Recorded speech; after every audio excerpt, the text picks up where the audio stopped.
नमस्कार। आज मैं फिर आपके सामने अपराध की एक और घटना लेकर आया हूँ। आज के अपराध की घटना हालिया है, फिलहाल की है। ज़्यादातर लोगों ने इस घटना को पिछले 2 दिनों में देख और सुन भी लिया होगा, पढ़ भी लिया होगा। लेकिन घटना ये उसी सीरीज़ की है जो मैं पिछले 1 महीने से आपको बताता आ रहा हूँ। मतलब ये कि प्रेमी ने पत्नी के साथ मिलकर पति की हत्या की। कंटिन्यूअस मैं आपको ये जो लेटेस्ट ट्रेंड है इस समय क्राइम का, डोमेस्टिक क्राइम का खासकर, उसके बारे में मैं आपको अलग अलग घटनाओं के साथ आपको मैं इससे आगाह करता आ रहा हूँ।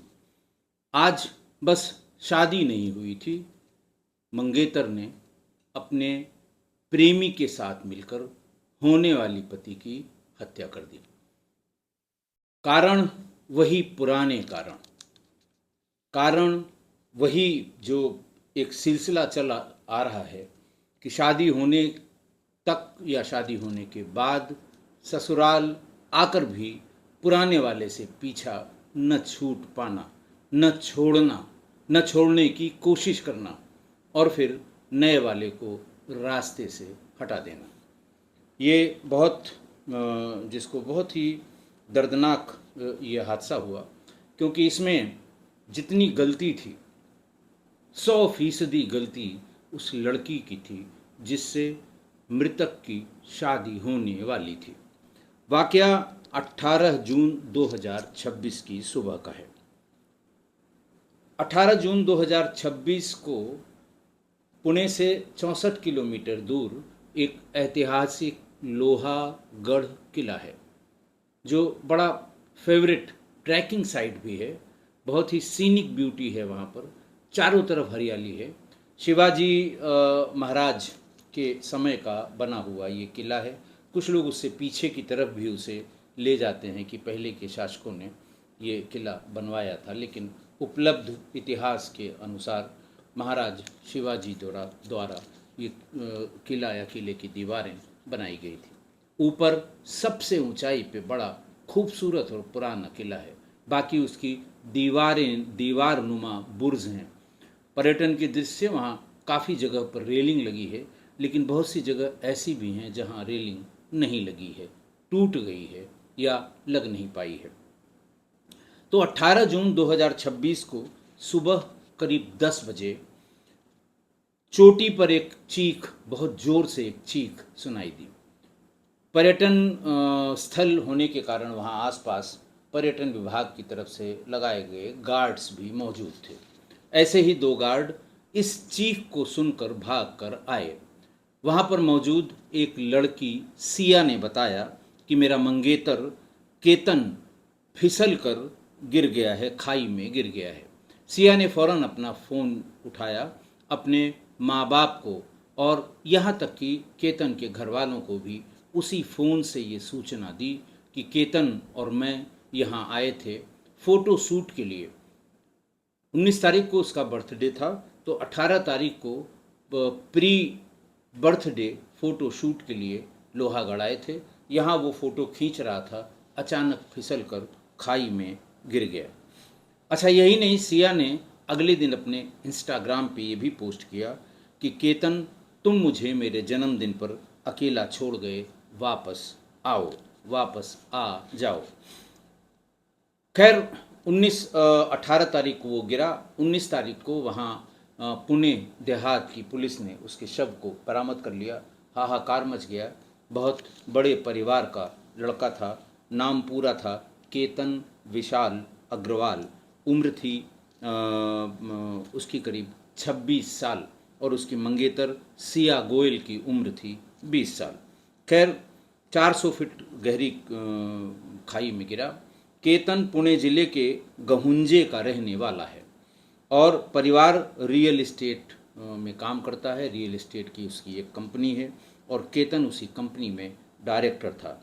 यहीं सिया, जो उसकी मंगेतर थी, जो जिससे उसकी शादी होने वाली थी, सिया गोयल, वो पुणे के एक मशहूर मसाला व्यापारी की बेटी थी। इसी साल नवंबर में राजस्थान के उदयपुर में एक शाही पैलेस में दोनों की डेस्टिनेशन वेडिंग होने वाली थी। ये शादी दोनों परिवारों ने तय की थी और इसमें प्यार मोहब्बत का, लव मैरिज का, देखने सुनने का कहीं बीच में कोई स्कोप नहीं था। परिवार द्वारा तय की गई शुद्ध रूप से अरेंज्ड मैरिज थी। मेहमानों के लिए 2 चार्टर्ड प्लेन की व्यवस्था कराई गई थी। मीडिया रिपोर्ट्स के मुताबिक शादी पर परिवार करीब 17 करोड़ रुपए खर्च करने वाला था। केतन ने सिया के बर्थडे के लिए महाबलेश्वर के एक लग्जरी रिजॉर्ट में 40 कमरे बुक कराए थे। लोहागढ़ किले पर प्री वेडिंग फोटोशूट की भी तैयारी कर रहा था और एक दिन पहले, जन्मदिन के एक दिन पहले, केतन और सिया लोहागढ़ गए थे। मामला 18 को गिरा, 19 को बॉडी रिकवर हुई, 19 को ही उसका अंतिम संस्कार हुआ, 20 निकल गई और 21 तारीख को इस बीच में वो बिल्कुल अपने केतन के घर सिया नहीं गई, कतई गई नहीं। 21 तारीख को उसकी केतन की बहन, 21 तारीख को जब वो घर पहुंची तो केतन की बहन ने उससे थोड़े सवाल किए। सवाल यही कि कैसे गिर गया, कैसे फिसल गया। वो तो बहुत अच्छा ट्रैकर था, ट्रैकर उसकी पसंद थी, ट्रैकिंग उसकी पसंद थी, और ऐसे कैसे वो गिर गया। तो इन सवालों का कोई सही जवाब नहीं दे पाई सिया, एकदम हड़बड़ा गई और उसका चेहरे के भाव बिल्कुल बदल गए। उसे ऐसा लगने लगा जैसे ये सवाल कोई जानकारी होने के बाद ही मुझसे पूछे जा रहे हैं। वो तुरंत वहाँ से चली गई और अपने घर पहुँच गई। बहन ने इसकी सूचना अपने पिताजी को दी, विशाल अग्रवाल को, कि मैंने उससे ये बात की, लेकिन वो अचानक उसके चेहरे की हवाइयाँ उड़ने लगीं और वो जवाब देने में लड़खड़ाने लगी। खैर 19 जून को जब 350 गहरी फीट खाई में केतन का शव मिला तो लोनावाला ग्रामीण पुलिस स्टेशन में एक्सीडेंटल डेथ की रिपोर्ट दर्ज कर ली गई। 20 जून को मैंने बताया कि अंतिम संस्कार हो गया। 21 और 22 यानी 4 दिन तक सिया केतन के यहाँ नहीं गई। 5वें दिन जब वो पहुंची तो केतन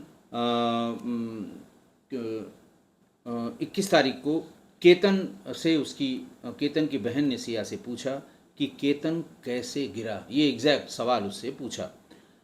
इस सवाल पर एकदम से सिया का हाव भाव बदल गया।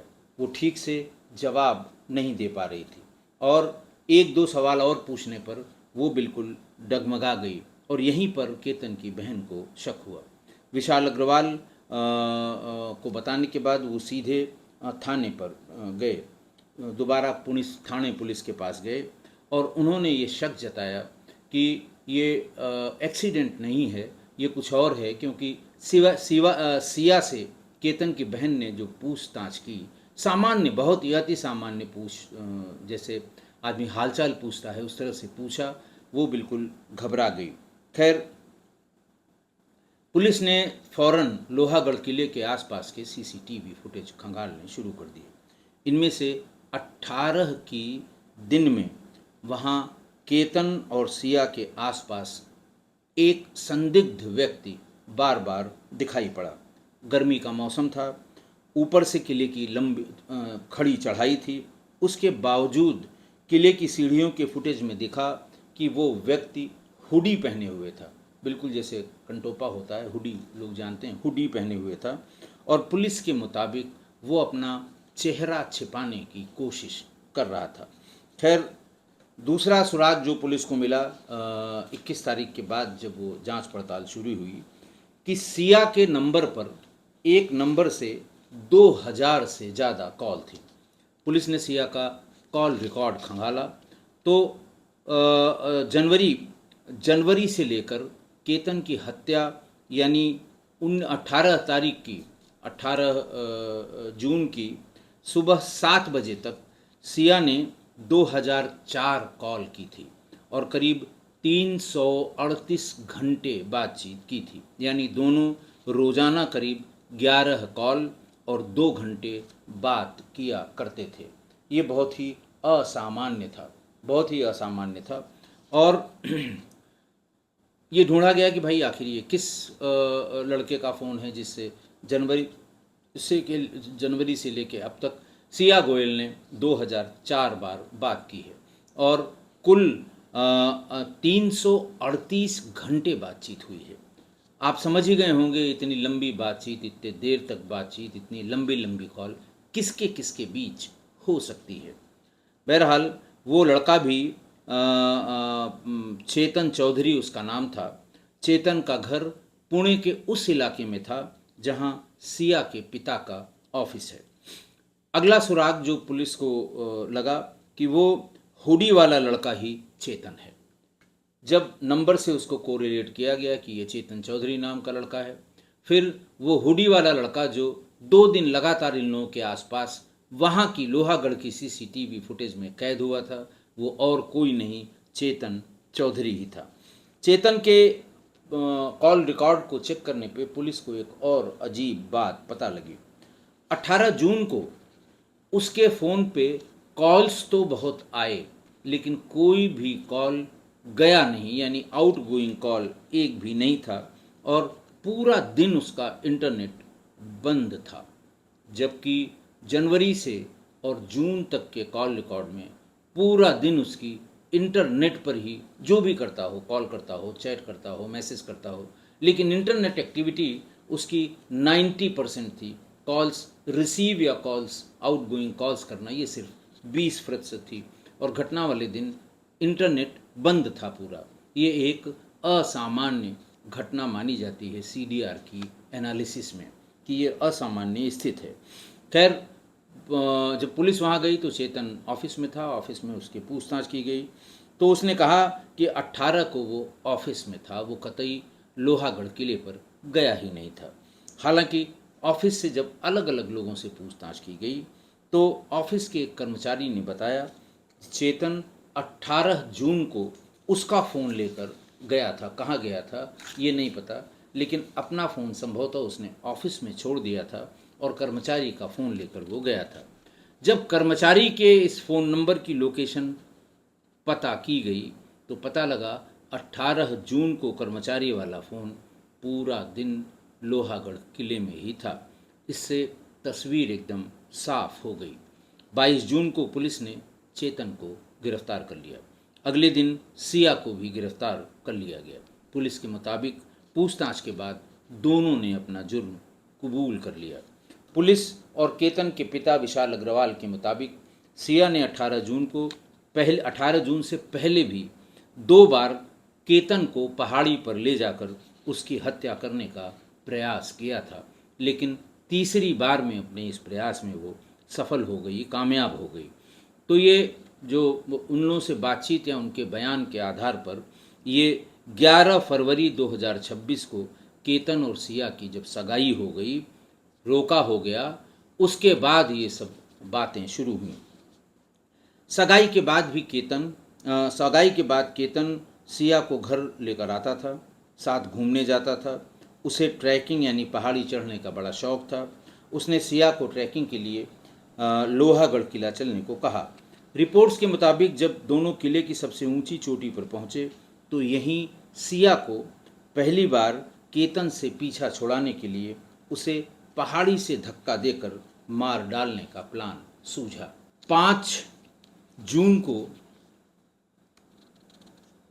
सिया ने किले पर जाने की जिद की, लेकिन केतन नहीं गया। 3 जून को जाने की जिद की।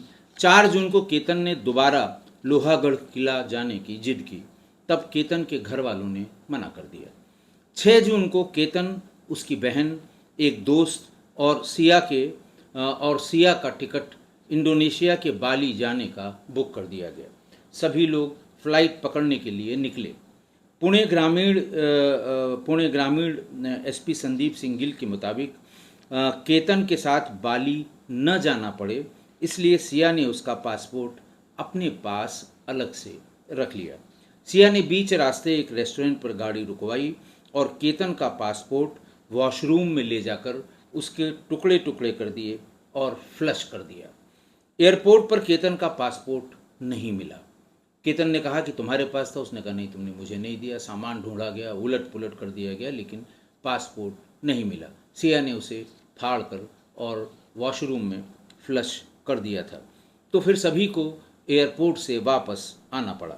लोहागढ़ किला समुद्र की तल से 3,300 फीट से ज़्यादा की ऊंचाई पर है।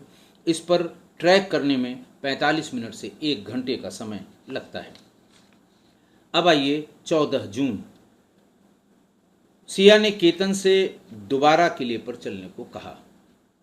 पहली बार घर वालों ने मना कर दिया, दोबारा उसने किले पर चलने को कहा। बोली कि उसे वो जगह बहुत पसंद है। पुलिस के मुताबिक 14 जून को दोनों किले पर पहुंचे। सिया ने केतन को एक जगह पर पीछे से धक्का दे दिया, ऊंचाई की एक जगह को पीछे से धक्का दे दिया, लेकिन केतन वहां से 4 कदम लुढ़क कर एक पेड़ की जड़ में जैसे फंस गया। फिर वापस आ गया और उसने पूछा कि धक्का क्यों दिया। सिया ने कहा, एक सांप था, पास में दिखाई दे रहा था। मैंने सांप से तुम्हें बचाने के लिए तुम्हें धक्का दिया। मुझे लग रहा था कहीं सांप तुम्हारे ऊपर न चढ़ जाए, काट न ले। खैर, वो बड़ा खुश हुआ और उसने घर आकर सबको बताया कि सिया की वजह से उसकी जान बच गई, जबकि अगर वो पेड़ न होता तो वो फिर वही 400 फीट गहरे खाई में चला गया होता उसी दिन, यानी 14 जून को। फिर 18 जून आई। 18 जून को उसने तीसरी कोशिश में बॉयफ्रेंड के साथ धक्का दे दिया और विशाल अग्रवाल के मुताबिक 19 जून को सिया का जन्मदिन मनाने के लिए केतन ने महाबलेश्वर में एक लग्जरी रिजॉर्ट बुक किया था। उसमें 40 कमरे भी बुक किए गए थे। सिया ने उससे पहले केतन को प्री वेडिंग शूट की बात कही थी और लोहागढ़ पर जाने के लिए मना किया था। 18 जून को केतन और सिया दोबारा लोहागढ़ पहुंचे। इस बार पीछे पीछे चेतन भी था और व्हाट्सएप के जरिए सिया से बात कर रहा था। एक जगह जब केतन पहाड़ियों की तरफ देख रहा था, साइट सीइंग जैसे लोग करते हैं, तभी दोनों ने उसे पीछे से धक्का दे दिया। केतन के पिता ने आशंका जताई थी कि दोनों ने किसी चीज़ से पहले उसे मारा था, फिर धक्का दिया था। हालांकि इसकी पुष्टि अभी तक नहीं हुई है। इधर सिया 4 साल से चेतन चौधरी के संपर्क में थी। चेतन के पिता बाबूलाल चौधरी भी पुणे में एक कारोबारी हैं। संदीप सिंह गिल, जो एसपी देहात हैं पुणे के, उनके मुताबिक दोनों के बीच 1 साल से प्रेम संबंध था। इसलिए सिया केतन से शादी में बचना चाहती थी। केतन से शादी वो नहीं करना चाहती थी। ये ठीक उसी तरह से हुआ था जैसे सोनम रघुवंशी और राजा रघुवंशी, ये लोग हनीमून पर मेघालय गए और वहाँ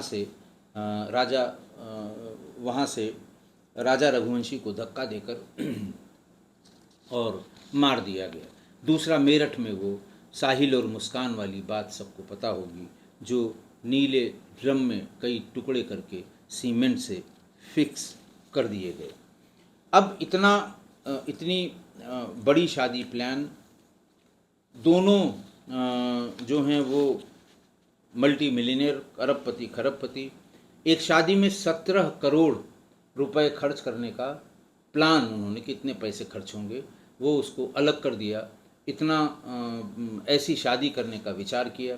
2-4 करोड़ ज़्यादा भी लग जाता तो उससे कोई फ़र्क पड़ने वाली बात नहीं है। खैर,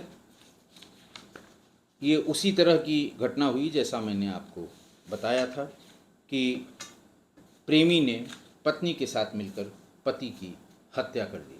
लेटेस्ट ट्रेंड का क्राइम है ये, डोमेस्टिक क्राइम की श्रेणी में आता है, लेकिन हत्या हुई है हर जगह पति की। आज की घटना देखिए, 2 परिवार, दोनों अरबपति। लड़की की शादी तय कर दी। शादी की सारी तैयारी पूरी हो रही थी। प्री वेडिंग शूट होने वाली थी। वेडिंग जयपुर के एक बड़े पैलेस, जिसको डेस्टिनेशन वेडिंग कहते हैं, वहाँ के लिए निश्चित थी। नवंबर में शादी होने वाली थी। 2 चार्टर्ड प्लेन बुक किए गए थे। शादी में अनुमानित 17 करोड़ रुपए खर्च करने का प्लान था। पर मंगेतर का दिल कहीं और अटका हुआ था। प्रेमी केतन चौधरी का व्यवसाय मुझे तो नहीं समझ में आया, कहीं भी इस मेंशन नहीं है कि कोई बहुत बड़ा व्यवसाय था या उसके पिता बहुत बड़े व्यवसायी थे। इंटरनेट पे भी आपको इन दोनों के, सिया गोयल और केतन अग्रवाल, इन दोनों की कंपनियों के बारे में, इनकी नेटवर्थ के बारे में मिल जाएगा, लेकिन केतन चौधरी के बारे में कोई सूचना नहीं मिल पाएगी, नहीं मिल पाई है कि कौन सा व्यवसाय था, कोई पारिवारिक व्यवसाय था, किस तरह का व्यवसाय केतन चौधरी के घर वाले करते थे। अगर जरा सा भी मशहूर व्यापार या व्यापारी होता तो इन 4-5 दिनों में जो खबर नवीस हैं और चैनल के लोग हैं वो अब तक उसे ढूंढ कर निकाल लेते। तो ये निश्चित है कि चेतन न तो केतन के परिवार की बराबरी का था, न ही सिया के परिवार की बराबरी का था, बट केवल पर इश्क तो बस इश्क ही है। सिया की शहर पर उसने चेतन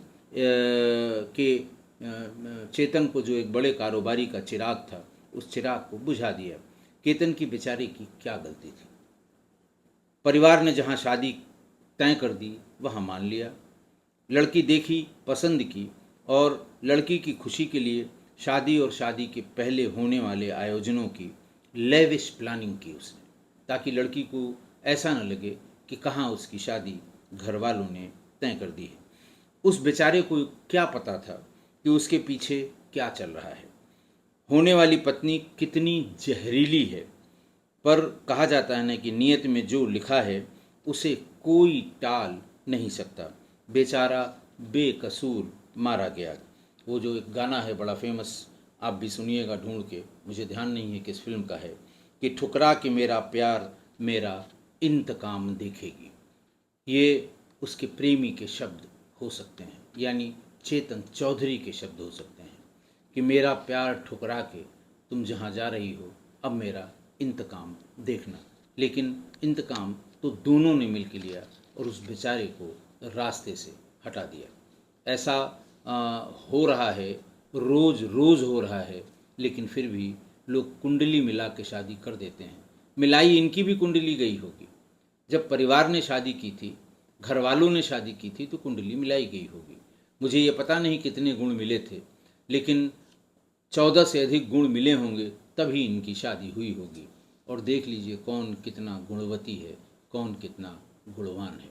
आशा है आप मेरी इन सब बातों से सहमत होंगे। आज के लिए इतना ही। बहुत बहुत धन्यवाद।